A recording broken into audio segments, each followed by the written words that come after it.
Welcome to this new series of podcast from Zscaler, Cybersecurity in the Age of AI. I'm your host, David Howell, the Editor-in-Chief here at Silicon UK.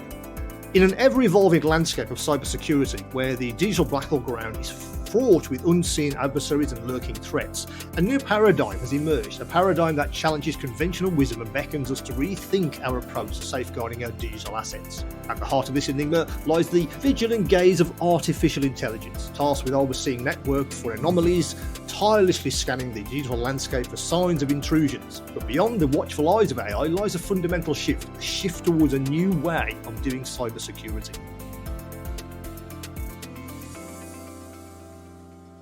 Across this series of 3 podcasts, I'm joined by the same guest, and that guest is none other than Sam Curry, the Global VP and Chief Information Security Officer in residence for Zscaler. Well, welcome, Sam.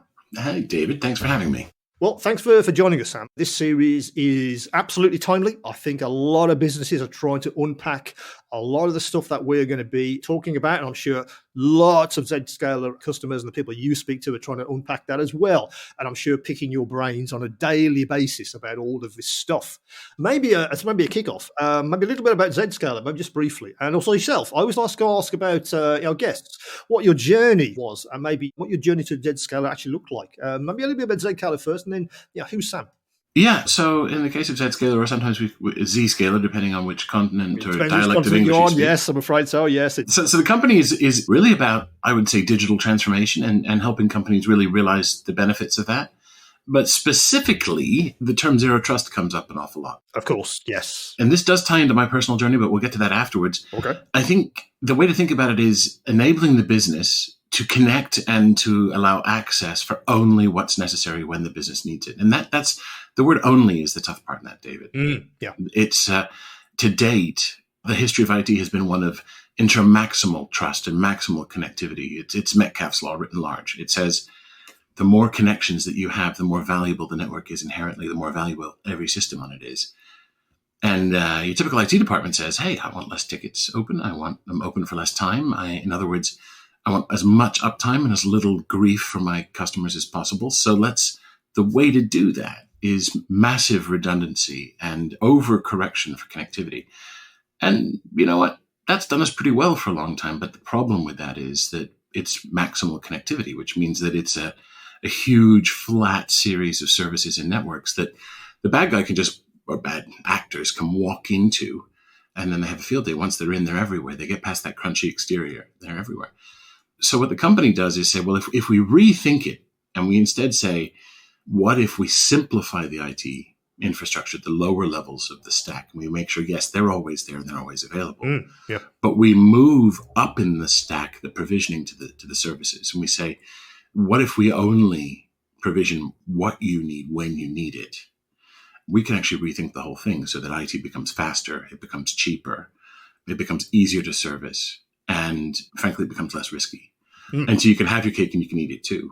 And in so doing, that transforms the way we do security, of course. It also transforms the way we do IT. And it transforms the way the business delivers anything that is application-centric and access to data to the customer base. So that's the company, and everything else is built on that because it forms a platform to then do all sorts of interesting things, including application of artificial intelligence. Of course. Oh, you asked about me, though. I did indeed, yes. You did. So my background, I've been in cybersecurity and IT for longer than we've called it cybersecurity. It used to be information security back in the day. Yeah. I first encountered Zscaler when it was in its early days during the sort of A round for the company. Okay, yeah. I was the then CTO of a company called RSA, which was part of EMC. And what I saw was not just... I saw great people and I saw a series of products, but I saw a vision for doing exactly what I just described before we had the word zero trust. Yeah. And I think that's a totally different way of thinking about IT. And I had been in security at that point, 15 to 20 years.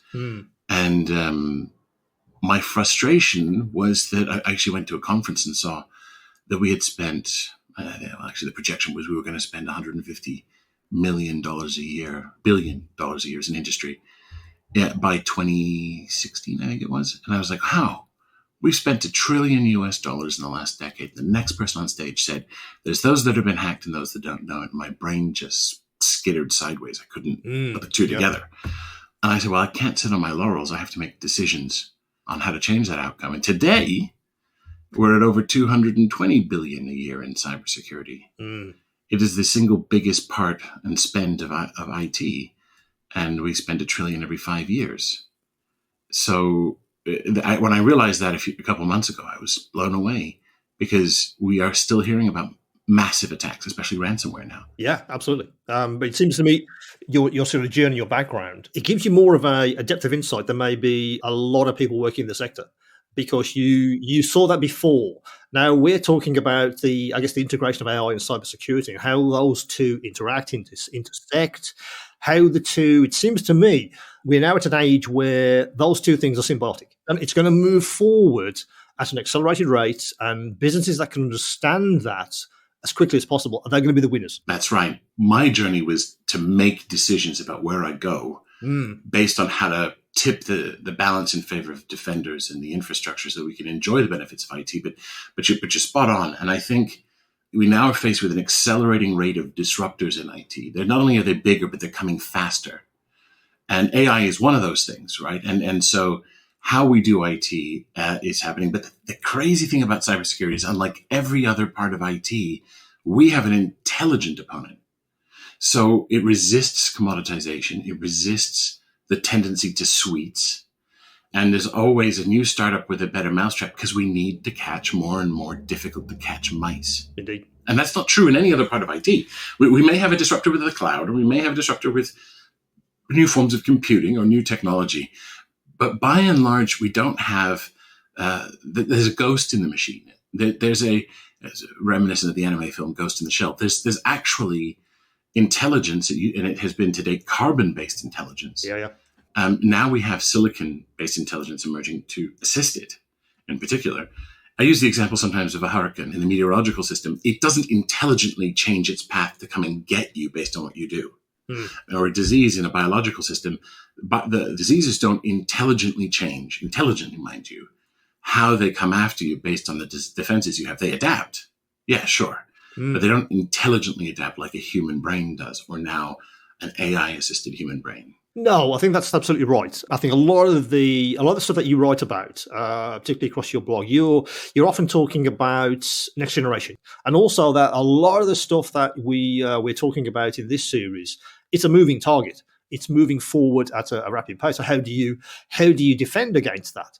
And a lot of the time, you often talk about behaviour, not necessarily the tool. They are important, absolutely, but often it's the application of those tools. It's the culture within the business using them.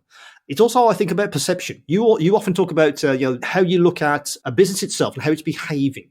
Does that then become a more security-focused business, and then use the AI tools in that context? I think often you talk about that, not necessarily about the tools themselves per se, but it's how they're used and the context in which they're being used. I think the biggest obstacle to change and adaptation and meeting the challenges is often cultural, period. I think adopting new technology or changing how we do what we do every day, the inertia in the system. The great thing is we build processes, we build mechanisms to do things at scale. The difficult thing is shifting it is tough. Yeah. Because the culture is always the hard part. And then we wind up with, how do we adapt to using new tools for completely new things? So there's an ounce of prevention is worth a pound of cure in cybersecurity, right? We always say, well, if only we could, if only we could do the awareness thing. And I'm like, well, actually, no. I get tired when I hear security people say, oh, I had a good policy. It was the user that messed up. I'm like, well, that's a bad policy then. Well, clearly. You have to write this stuff for the actual people that have to do the work, because that's why we're here, right? I mean, security is here because the people have to be here to do the job, and that's why IT is here to service those people. So don't flip it around. And probably the biggest problem in cybersecurity today is the lack of alignment between the function and the business. We often get distracted by, the mission and the esoterica, the arcane nature of what we do, and that's a pain. So then you introduce something entirely new and into a business. Let's say into the business, right? You introduce something like artificial intelligence. And the business says, how do we as a whole, how do we absorb this? What does it mean? Do we hold it at the door? No, we can't. The competition's using it, so we've got to bring it in. And then they say, well, then how do we do that? And how do we monitor it? How do we make sure it's used correctly? And then security as a function has to face the same set of questions, while at the same time providing the tools to put the guidelines in place to do it. So just as we had shadow IT, now we have shadow AI. And what I find is, especially with AI is making the execution relatively trivial. Now, the first catch there is we have to make sure that the execution is done right? So that it's not taking shortcuts, so that we understand it's doing it correctly. The logic is right. The programming is right. The writing is right, for instance. Okay, so put that to one side. But then the question becomes, how do we use it? Should we use it? In what ways do we use it? What's happening on the privacy front? Are we ultimately able to enforce the things that we say so we don't get shadow AI, so that the business moves forward with less friction, moves forward at lower cost, and actually enjoys the benefits? Because I used to have a CFO, and I always keep this in mind as a security person, mind you, because we don't do this enough, who used to say that capital has two states. It's either a brick, right? In other words, it's inert, or you turn it into a machine that produces more money. And that's a company. And it actually produces money, mind you. It's not just a zero-sum game. And he said that the efficiency of that machine matters, right? And so the question is, in the investment side, in the turning it into a machine that makes more money, are we managing it responsibly? Are we getting better at it? Is it producing money more efficiently? Because that's when the company grows and you hire more people and you produce new things, right? And it's good for shareholders. Or are you, in fact, wasting it? I think that's a fascinating aspect to really how you approach AI, because I've often thought about that in the context of how a business does other things, particularly data and how they manage that.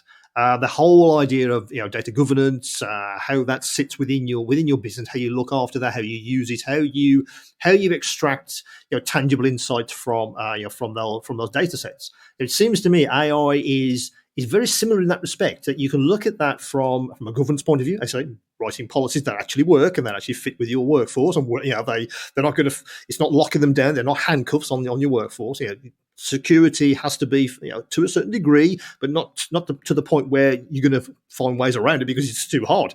But it seems to me that then we're into a different era, and I do think that's we are either on the cusp or we've moved into that space. Well, I couldn't agree more. Yeah, almost by stealth. I think a lot of businesses, they say, Sam, we got to do AI. What is it? How do we do that? How do we begin? Well, it's already begun. And how do you move forward with that?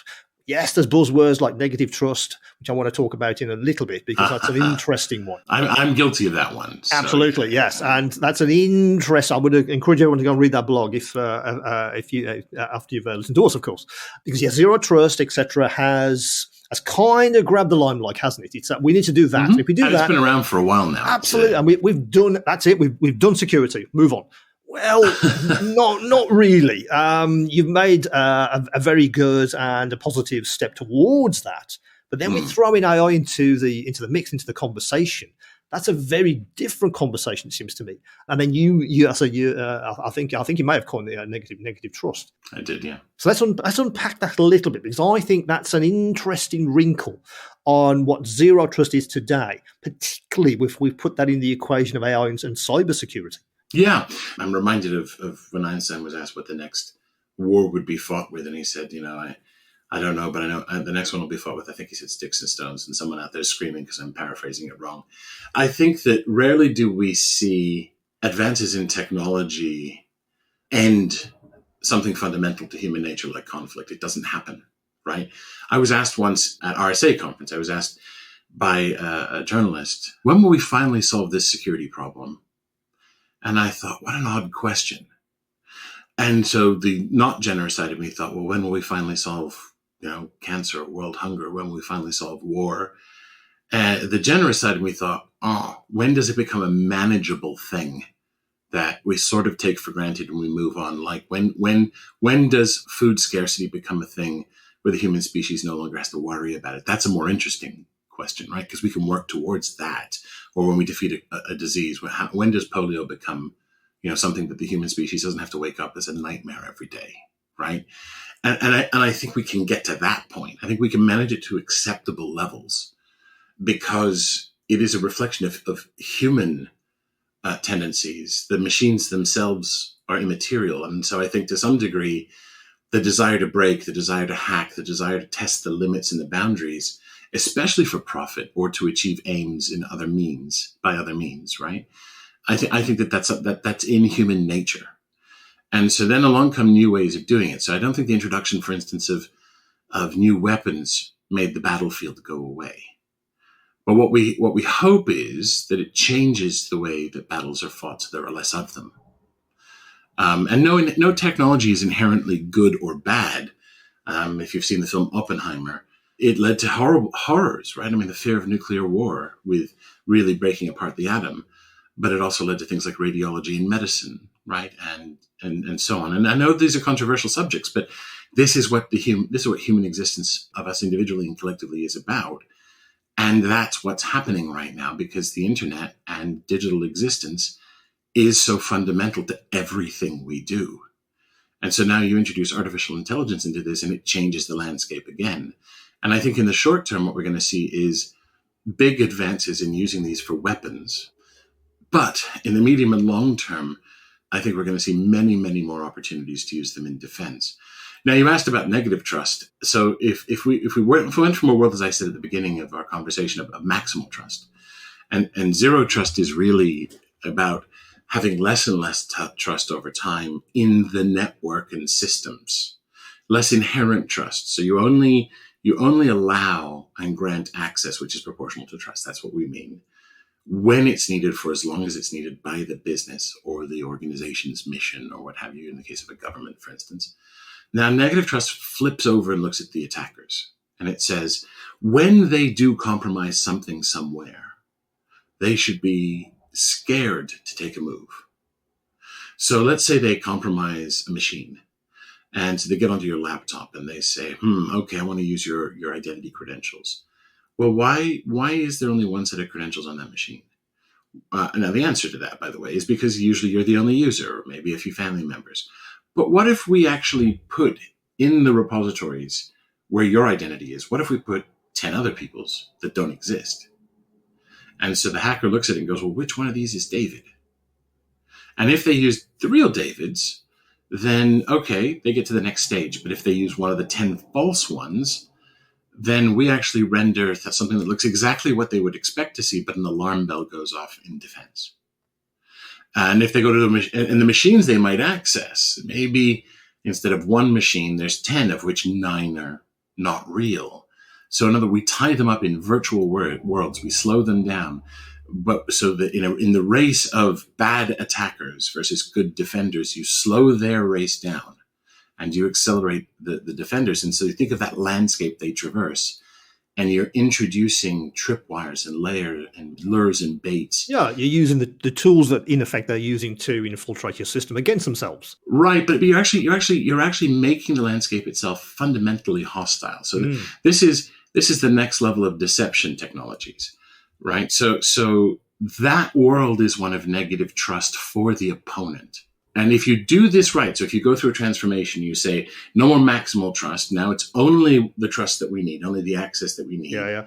With a good user experience, it's now less expensive, easier to troubleshoot.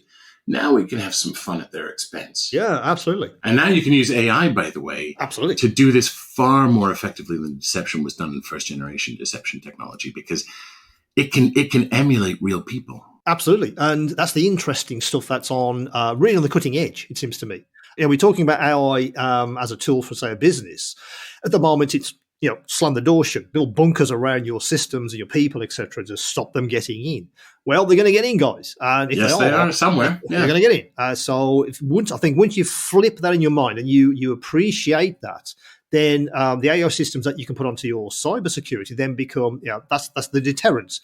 That's how you then manage that. Because I think that's what you're saying. I think the thread through, everything you've said so far, Sam, it's really about, it's going to happen, guys. It's how you manage that. It's how you react. It's how you recover. That's right. These are the important aspects of cybersecurity.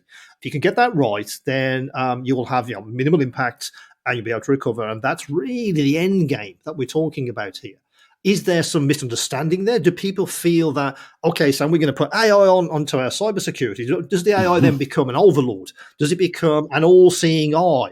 I think that's how people seem to describe it. At least the people I speak to a lot, they say that's what it does, isn't it? It looks for anomalies, so it's an overlord. It's an overseeing eye. That is unfortunately probably a naive way to look at it. And I don't mean that to denigrate anyone. No, absolutely not. Wouldn't it be great if we had an AI that said, step back, I'll take care of this job for you? But the fact is that it would probably be bored with that job if it truly wasn't. A bored AI, that's an interesting one.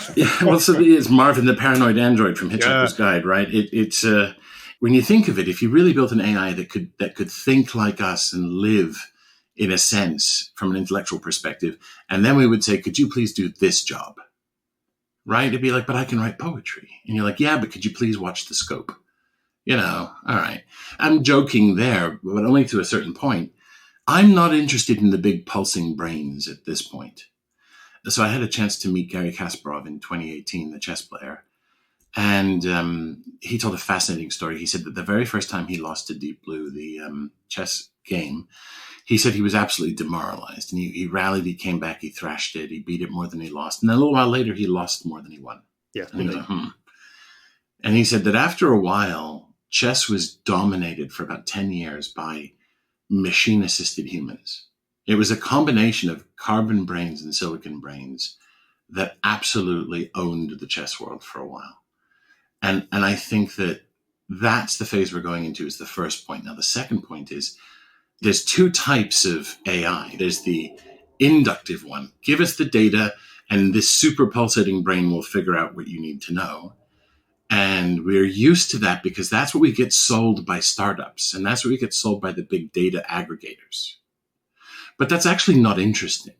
That's what someone in a lab does when they take your data as a commodity and say, I'm now going to go mine it. That's for them. Now, what's much more interesting is not the inductive use. It's the deductive use. It's going from general data down to a specific application. And so I care about the cog it fulfills in the machine that is cybersecurity that gives me efficiencies and better performance and better output. And so that's when it gets to productive, right?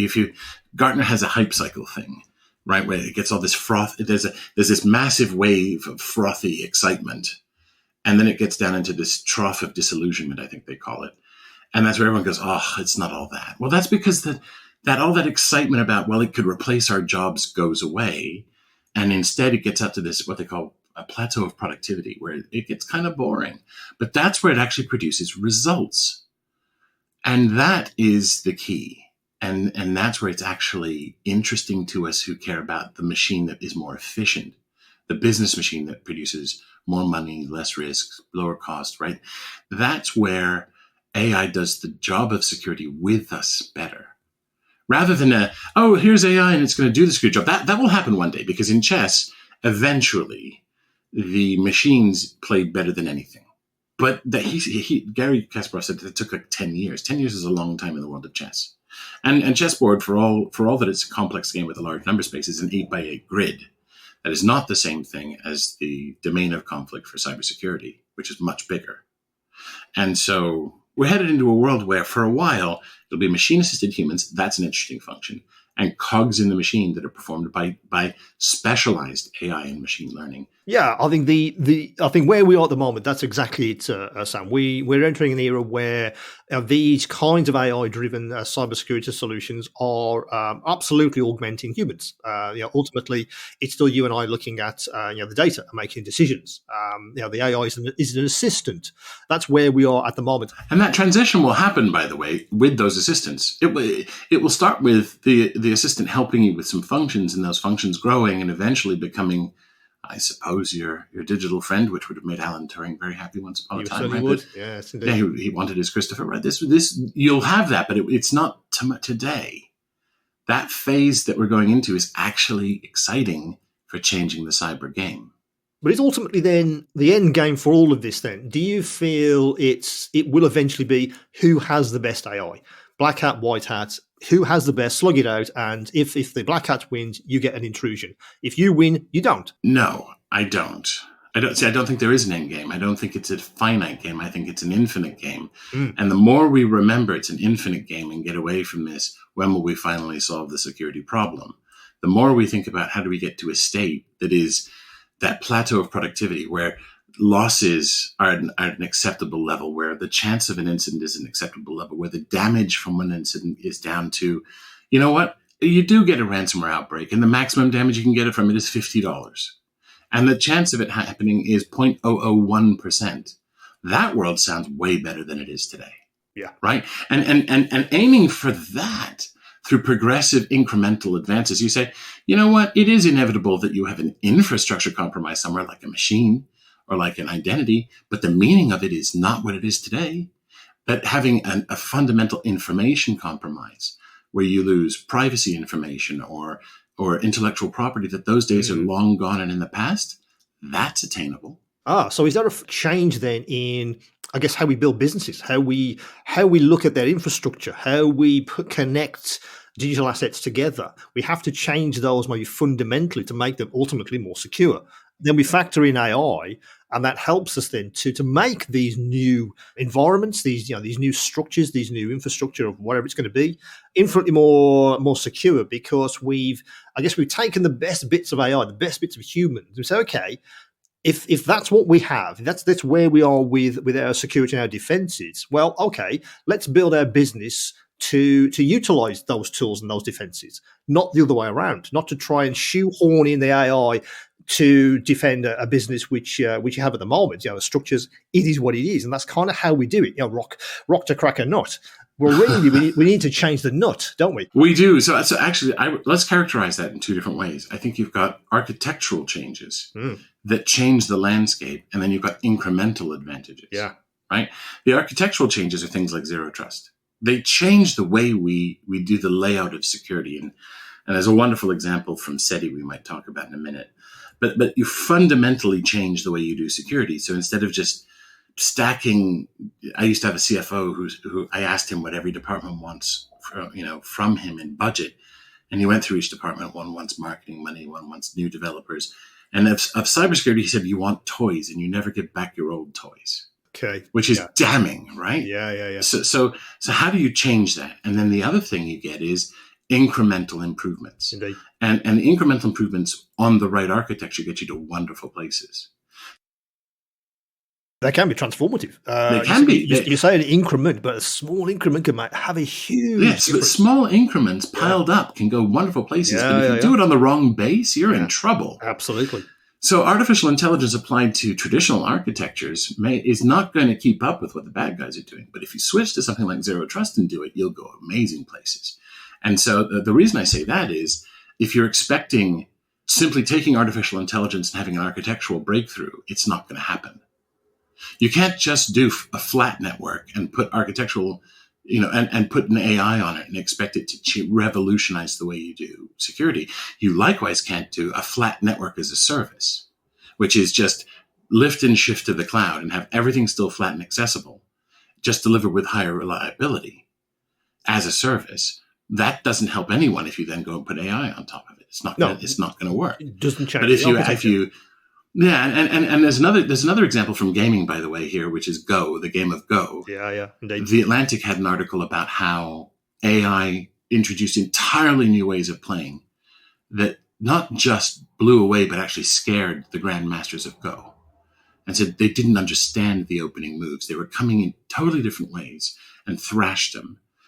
And the lesson from that was, we're going to see attacks coming from directions we never expected, which means if you simply just scale up with massive redundancy the way you do IT, your attack surface is far bigger than you think.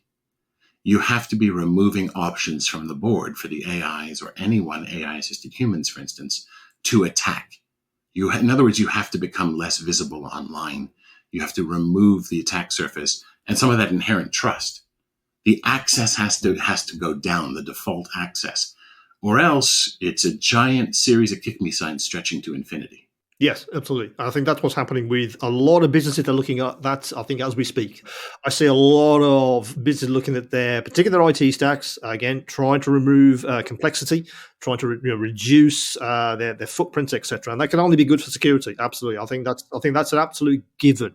The more complex the system is, the more moving parts, the more potential attack vectors. In fact, the attack vectors increase arguably, just like Metcalfe's law, there's an inverse. Yeah. With a linear increase in the size of a network, Metcalfe says you get a nonlinear increase in its value. Yeah. And I would say it's directly in there, in that little doily diagram for Metcalfe's law. With a linear increase in network, you get a nonlinear, as in an exponential increase in access, which means an exponential increase in trust, Indeed. Which means the same is true of risk. And so what you've got to do is you have to effectively find a way to reduce that surface. Well, unfortunately, we've run out of time for this episode. To learn more about how your business can enhance its security with a practical application of AI, please do visit zscaler.com for more insights and begin your enterprise's journey towards a more AI-enhanced secure future. I'd like to thank Sam for his expert insights. In the next episode, we are going to consider the democratization of AI security and what that means for your business. Until the next time, it's goodbye from me and goodbye from Sam. Thank you. It's good to be here.